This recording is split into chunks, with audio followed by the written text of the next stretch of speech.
ছাত্র জনতার অভ্যুত্থানের মুখে গত 5ই আগস্ট শেখ হাসিনা পদত্যাগ করে ভারতে পালিয়ে যাবার পর ডক্টর মোহাম্মদ ইউনূসের নেতৃত্বে বাংলাদেশে একটা অন্তর্বর্তীকালীন সরকার গঠিত হয়েছে। এই সরকার গঠন প্রক্রিয়ায় শুরু থেকেই রাজনৈতিক দলগুলো ইনভলভ ছিল। সেনাপ্রধান যখন প্রথম জাতির উদ্দেশ্যে ভাষণ দিয়ে শেখ হাসিনার পদত্যাগের বিষয়টি ঘোষণা করলেন, তার আগেই তিনি রাজনৈতিক দলগুলোর সাথে বসেছিলেন এবং এই কারণে প্রথমে ঘোষণা করা হয়েছিল তিনি দুটোয় জাতির উদ্দেশ্যে ভাষণ দেবেন। এরপর সেই সময়টা পরিবর্তন করে 2:30, 3টা, 3:30 পর্যন্ত এটা বৃদ্ধি করা হয়েছে এবং তারপর তিনি জাতির উদ্দেশ্যে ভাষণ দিয়েছেন এবং তখন তিনি জানিয়েছেন শেখ হাসিনা ইতোমধ্যে পদত্যাগ করেছেন। এর আগে তিনি রাজনৈতিক দলগুলোর সাথে ক্যান্টনমেন্টে বসেছিলেন, কিন্তু যেহেতু অল্প সময়ের মধ্যে সবগুলো রাজনৈতিক দল এবং গুরুত্বপূর্ণ যে রাজনৈতিক নেতারা আছেন তাদের সবার সাথে যোগাযোগ করা সম্ভব হয়নি, এ কারণে সেদিন সন্ধ্যায় বঙ্গভবনে আবারও রাজনৈতিক দলের নেতৃবৃন্দ সহ রাষ্ট্রপতিকে সাথে নিয়ে সেনাপ্রধান বসেছিলেন। সেখানে অন্যান্য বাহিনীর প্রধানরা উপস্থিত ছিলেন এবং সেখান থেকেই অন্তর্বর্তীকালীন সরকারটা কেমন হতে পারে তার একটা ধারণা নির্ধারণ করা হয়েছিল এবং সেখানে রাজনৈতিক দলগুলোর মধ্যে এক ধরনের ঐক্যমত প্রতিষ্ঠিত হয়েছিল এবং তার ভিত্তিতেই এই অন্তর্বর্তীকালীন সরকার গঠনের প্রক্রিয়াটা এগিয়ে যায়। পরদিন বৈষম্য বিরোধী ছাত্র আন্দোলনের প্রতিনিধিরা একইভাবে বঙ্গভবনে দেখা করেন রাষ্ট্রপতির সাথে। সেখানে সেনাপ্রধান সহ অন্যান্য বাহিনীর প্রধানরা উপস্থিত ছিলেন এবং সেখান থেকেই ডক্টর মোহাম্মদ ইউনূসকে অন্তর্বর্তীকালীন সরকারের প্রধান হিসেবে ঘোষণা করা হয়। বিশেষ করে বিএনপি শুরু থেকে একটা কথা বলেছে, ডক্টর মোহাম্মদ ইউনূস আমাদেরই লোক, সুতরাং যে অন্তর্বর্তীকালীন সরকারটা গঠিত হয়েছে সেটা নিয়ে আমরা সন্তুষ্ট এবং এই সরকারটা আমাদেরই। এমনভাবেই বিএনপি এটাকে উপস্থাপন করেছে। অন্তর্বর্তীকালীন সরকার সম্পর্কে তাদের প্রাথমিক মূল্যায়ন এরকম ছিল এবং এরপরও বেশ কয়েকবার সংবাদ সম্মেলনে, বিভিন্ন জায়গায়, বক্তৃতায় বিএনপির পক্ষ থেকে, বিশেষ করে বিএনপির মহাসচিব মির্জা ফখরুল ইসলাম আলমগীর একটা জিনিস স্পষ্ট করেছেন, নির্বাচন আয়োজনের জন্য কোনো ধরনের চাপ বিএনপি অন্তর্বর্তীকালীন সরকারকে দেবে না। একই সময়ে আওয়ামী লীগের পক্ষ থেকে, বিশেষ করে শেখ হাসিনার পুত্র সজীব ওয়াজেদ জয় বেশ কয়েকটা ভিডিও বার্তায় 3 মাসের মধ্যে নির্বাচন আয়োজনের আহ্বান জানিয়েছেন এবং তার শেষ ভিডিওতে সম্ভবত তিনি ভারতকে ইন্টারফেয়ার করার জন্য আহ্বান জানিয়েছেন, যাতে তারা ইন্টারফেয়ার করে বাংলাদেশে 3 মাসের মধ্যে একটা নির্বাচন আয়োজন করতে অন্তর্বর্তীকালীন সরকারকে বাধ্য করতে।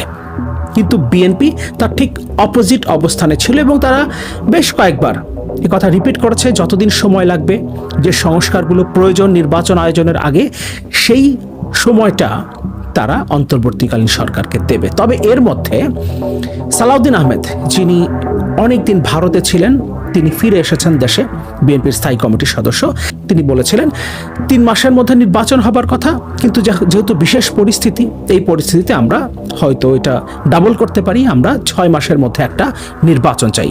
কিন্তু এর পরপরই আমরা আবার দেখেছি স্থায়ী কমিটির বৈঠক ডেকে বিএনপির পক্ষ থেকে আবারও পরিষ্কার করা হয়েছে অন্তর্বর্তীকালীন সরকারের উপরে নির্বাচন আয়োজনের জন্য কোনো চাপ বিএনপি দেবে না এবং কোনো সময় নির্ধারণ করে দেবে না এবং যে সংস্কারগুলো প্রয়োজন, যেটা অন্তর্বর্তীকালীন সরকার মনে করে করা প্রয়োজন নির্বাচনের আগে, সেটা করার জন্য যথেষ্ট সময় বিএনপির পক্ষ থেকে দেয়া হবে। কিন্তু হঠাৎ করেই বিএনপির মহাসচিব মির্জা ফখরুল ইসলাম আলমগীর নির্বাচনের জন্য একটা রোড ম্যাপ দেওয়ার দাবি জানিয়েছেন অন্তর্বর্তীকালীন সরকারের কাছে এবং তার বক্তব্যে একটা বিষয় পরিষ্কার হয়েছে, যে সংস্কারগুলোর কথা আলোচিত হচ্ছে, এই রাষ্ট্রে নতুন করে যাতে কোনো স্বৈরাচারের জন্ম না হয়, সেই লক্ষ্যে যে সংস্কারের প্রস্তাবগুলো আসছে, সেই সংস্কারগুলো বাস্তবায়ন অন্তর্বর্তীকালীন সরকারের কাজ নয়, এটা জনগণের প্রতিনিধিত্বপূর্ণ একটা সরকারের কাজ।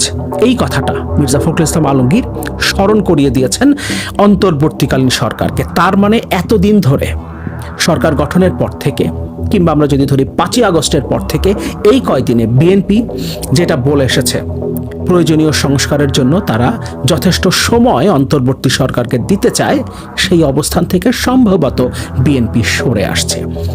পাশাপাশি তিনি বলেছেন যে সংস্কারের প্রস্তাবগুলো এসেছে, এটা কয়েকজন মানুষ বসে করে ফেললেই সেটা হবে না, বরং এটা সংসদের মাধ্যমে করতে হবে। এই কথাটা ক্যাটাগরিক্যালি মির্জা ফখরুল ইসলাম আলমগীর বলেছেন। তার মানে তিনি বলার চেষ্টা করছেন কয়েকজন মানুষ মিলে, মানে অন্তর্বর্তীকালীন সরকারের যে উপদেষ্টারা আছেন, প্রধান উপদেষ্টা সহ, তারা মিলে এই সংস্কারের কাজগুলো করে ফেললেই হবে না। এটা নির্বাচনের পর একটা সরকার গঠন করে জনগণের প্রতিনিধিত্বশীল একটা সংসদে এই সংস্কারগুলো করতে হবে। এটা মির্জা ফখরুল ইসলাম আলমগীরের বক্তব্য, যেটা এই কয়েকদিনের বক্তব্য থেকে সম্পূর্ণ আলাদা। মির্জা ফখরুল ইসলাম আলমগীরের পুরো বক্তব্যটা আমি আজকে পড়ব। খুবই গুরুত্বপূর্ণ, বাংলাদেশের ভবিষ্যৎ রাজনীতির গতিপথ নির্ধারণে অত্যন্ত গুরুত্বপূর্ণ। কারণ 5ই আগস্টের আগে থেকে, বিশেষ করে কোটা সংস্কার আন্দোলন যখন থেকে দানা বাঁধতে শুরু করলো এবং ছাত্রদের এই ইস্যুভিত্তিক আন্দোলন যখন ছাত্র জনতার অভ্যুত্থানে রূপান্তরিত হলো, তখন থেকে আজ পর্যন্ত বাংলাদেশে কোনো ধরনের মত পার্থক্য নেই। পুরো জাতি এতটা একতাবদ্ধ সম্ভবত স্বাধীনতার পর থেকে আজ অবধি কখনো হয়নি। সেটার প্রতিফলন আমরা বন্যা মোকাবেলার ক্ষেত্রেও দেখতে পাচ্ছি। কিন্তু বিএনপি এখন যদি অন্তর্বর্তীকালীন সরকারের উপরে চাপ দিতে শুরু করে নির্বাচন আয়োজনের জন্য, এবং অন্তর্বর্তী সরকার যদি মনে করে সেই সময়টা আসেনি, প্রয়োজনীয় সংস্কারগুলো তারাই করতে চায়, সেক্ষেত্রে একটা কনফ্লিক্টিং সিচুয়েশন তৈরি হবে, যেটা অবশ্যই আমরা চাই না। আমরা চাই সবাই মিলে এই দেশের যে সংস্কারগুলো প্রয়োজন, সেটা কবে হবে, কারা করবে, কি প্রক্রিয়ায় করবে, সেটা আলাপ আলোচনার ভিত্তিতে করা যেতে পারে। অন্তর্বর্তীকালীন সরকার কতটুকু করবে, পরবর্তী নির্বাচিত সরকার সেটাকে কিভাবে এগিয়ে নিয়ে যাবে, এবং পরবর্তী সরকার যে সেটা করতে কিভাবে বাধ্য হবে, সেই প্রক্রিয়াগুলো আমাদেরকে নিশ্চিত করতে হবে। কিন্তু এই সময়ের মধ্যে যে একতাবদ্ধতা তৈরি হয়েছে, সেখানে যদি কোনো ছেদ পড়ে, তাহলে ছাত্র জনতার এই অভ্যুত্থান ব্যর্থ হবার সম্ভাবনা রয়েছে। এই সরকারের দ্বারা কয়েকজন মানুষকে দিয়ে সংস্কার কোনোভাবেই সম্ভব না, সেটা বিশ্বাস করি না। এটা বলার মধ্য দিয়ে এই সরকারের উপরে যে চাপটা দেয়া হলো, সেটা এই সরকারের কাজ করার স্কোপ অনেক কমিয়ে ফেলবে এবং নিঃসন্দেহে এই সরকারের উপরে প্রচণ্ড রকম একটা চাপ তৈরি করবে। এবং মনস্তাত্ত্বিক এই চাপের কারণে আমরা যে সংস্কারগুলো আসলে চাচ্ছি, ভবিষ্যতে যাতে শেখ হাসিনার মতো কোনো দানব এই দেশে তৈরি হতে না পারে, সেই উদ্দেশ্যে আমরা যে সংস্কারগুলো চাই, যে সংস্কারগুলোর শুরু অন্তর্বর্তী সরকারের হাতেই হোক বলে আমরা চাই, করাটা তাদের জন্য কঠিন হয়ে যাবে। কারণ বিএনপি এই মুহূর্তে বাংলাদেশের সবচেয়ে বড় রাজনৈতিক দল। তারা যদি রাজনৈতিকভাবে সরকারের উপরে চাপ দিতে শুরু করে, সেক্ষেত্রে সরকারের জন্য সেটা হ্যান্ডেল করাটা কঠিন হবে। কারণ এই সরকারে কোনো রাজনৈতিক ব্যক্তিত্ব নেই, সুতরাং রাজনৈতিক চাপগুলোকে রাজনৈতিকভাবে মোকাবেলা করা তাদের জন্য অত্যন্ত কঠিন হবে। এই কারণে আমাদের সামনের দিনগুলো দেখা দরকার, বিএনপি আসলে বিষয়টাকে কিভাবে হ্যান্ডেল করে, তারা আসলে কি চাচ্ছে এবং এই সরকারের উপরে তারা কতটা চাপ দেয়। এবং আমরা অবশ্যই চাইব না এই সরকারের উপরে বিএনপি চাপটা এই পর্যায়ে দিক, যাতে যে স্বপ্নের উপরে দাঁড়িয়ে ছাত্র জনতার এই অভ্যুত্থানের মধ্য দিয়ে শেখ হাসিনার পতন হয়েছে এবং আমরা একটা নতুন বাংলাদেশের স্বপ্ন দেখছি, সেই পথে আমাদের এগিয়ে যাওয়াটা বন্ধ হয়ে যায়।